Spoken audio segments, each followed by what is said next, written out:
And viewers, there's mounting trouble for Aam Aadmi Party Supreme Arvind Kejriwal. The CVC, Central Vigilance Commission, has asked the Central Public Works Department to conduct an inquiry into the allegations of irregularities in the construction and renovation of the lavish residence, the quote-unquote palace of Arvind Kejriwal. The inquiry comes in after BJP MLA Vijender Gupta filed a complaint with the CVC alleging illegal construction at the property.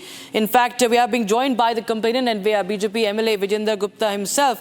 Mr. Gupta, thanks so much for joining us on Republic TV, sir. You have sought legal action. Please tell us the basis of your complaint and what all things will you highlight from this?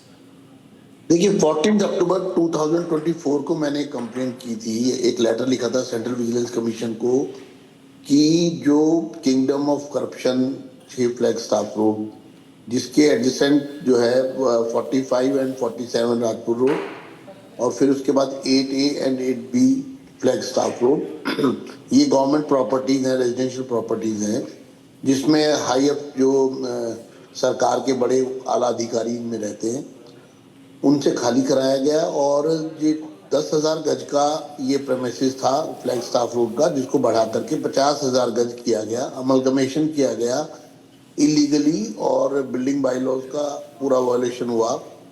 और इसके साथ साथ ये एक तरह का केजरीवाल जी ने जो बोला था कि गाड़ी नहीं लूँगा, बंगला नहीं लूँगा, और उसके बाद लेविश एक्सपेंडिचर किया गया इसको शीश महल को बनाने के लिए और इसमें करोड़ों रुपया जनता का पैसा इस पर खर्च किया गया। ये 2 लेटर मैंने लिखे थे 14 अक्टूबर को और 21 अक्टूबर को। इसका कॉग्निजेंस लिया सीएजी ने, सीवीसी ने, और उस पर सीपीडब्ल्यूडी को डायरेक्शन दी कि इस पर फैक्चुअल रिपोर्ट दे।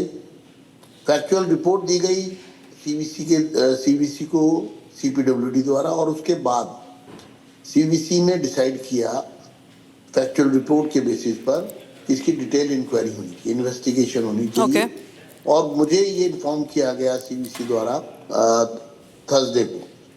तो मुझे लगता है कि ये बहुत बड़ा एक मामला जो है उसका एक कॉन्क्रीट कंसोलिडेशन हुआ है, क्योंकि जब फैक्चुअल रिपोर्ट सीपीडब्ल्यूडी ने बनाई है, central vigilance chief vigilance officer CPWD ने, और सीवीसी को दी है और सीवीसी ने उसको स्टडी करने के बाद ये माना है कि फैक्ट्स जो है वो ये बताते हैं कि इसमें करप्शन हुई है।